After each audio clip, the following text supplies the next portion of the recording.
Well, the Russia-Ukraine war disrupting an otherwise resilient economic recovery. But while conflicts rarely have a longer-term impact on the economy, with the era of easy money seemingly drawing to a close, let's take a look at what's next. We've got Seema Shah. She's Principal Global Investors Chief Strategist in with us in studio. Good to have you on today. Oh, it's amazing to be in studio. Yeah, let's talk about this outlook. I mean, we were just talking about Russia-Ukraine obviously, kind of threw a wrench into the recovery at a time when there are already concerns about inflation building up. We heard from the ECB today that they're going to now start raising rates as well.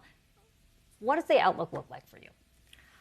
It's not too positive, right? So I think for the US, as much as we can see that this is a really solid pace of growth at the moment, and maybe through to the end of the year, I think when you get into late 2023, we would expect some of the Fed hikes, the inflation eating away and really starting to pressure the cost of living, that we are anticipating a pretty significant slowdown next year. And in Europe, unfortunately, because they're right in the epicenter of the Russia-Ukraine war, so exposed to it, that we're actually anticipating a significant downturn later this year there. So the word that we're hearing a lot of right now is stagflation, the combination of high inflation and low growth. We've seen the OECD, we've seen the World Bank lower their estimates for global growth. That implies that maybe central bank policy won't be able to take inflation down. Is that part of that perhaps gloomier outlook that you just offered? Well, I think it's part of the gloomy outlook for Europe. For the US, it's a little bit different, right? Because most of that inflation is driven by because it's been a really strong economy, a hot labor market.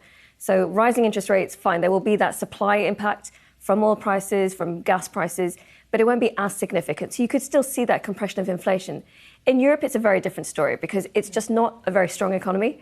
And most of the inflation is driven by supply stuff. So again, the Russia-Ukraine war. So rising interest rates, it doesn't do much. It doesn't really impact that side of it. So for Europe, really the stagflation scenario is actually the main one that we're looking at. Where does China factor into all of this? I mean, we've talked a lot about how China is not going to be the big growth driver that it was, let's say, after the financial crisis. They have, yes, put out, additional stimulus, but not on the scale that we saw more than 10 years ago. I mean, how big of a headwind does that create when you're talking about global recovery? Well, it's interesting. It is a headwind, of course, because we've become so accustomed to China really being such a significant driver. And for places like Europe, which really are very correlated with China growth, it doesn't spell good things. But then at the same time, if you have slightly weaker China growth, it means that you don't have as an upward pressure on oil prices.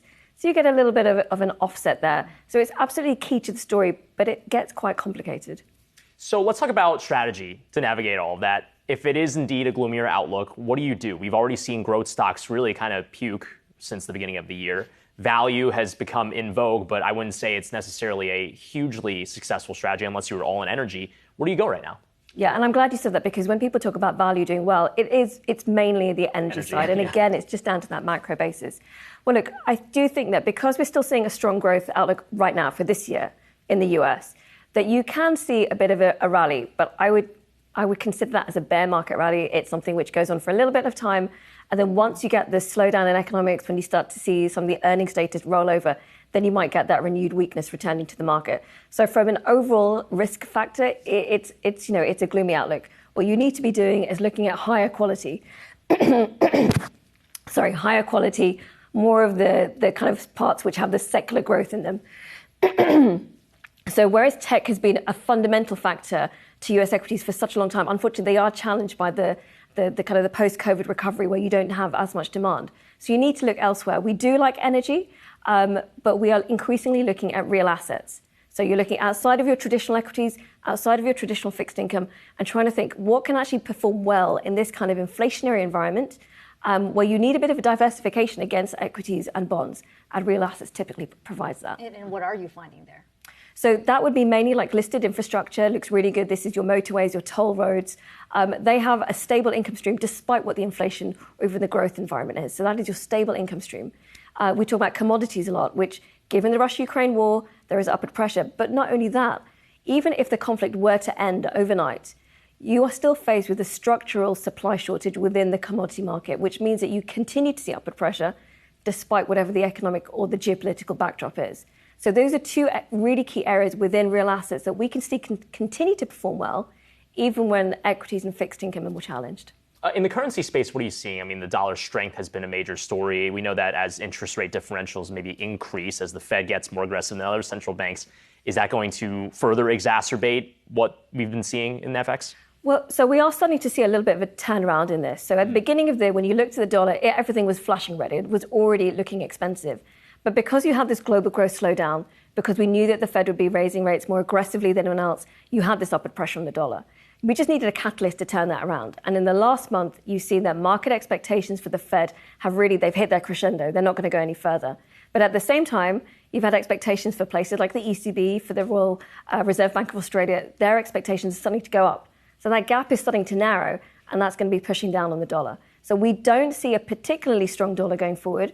But I just want to add here that when you think about Europe, how much further can rates really go when you're facing a significant downturn? So the dollar weakness can only go so far.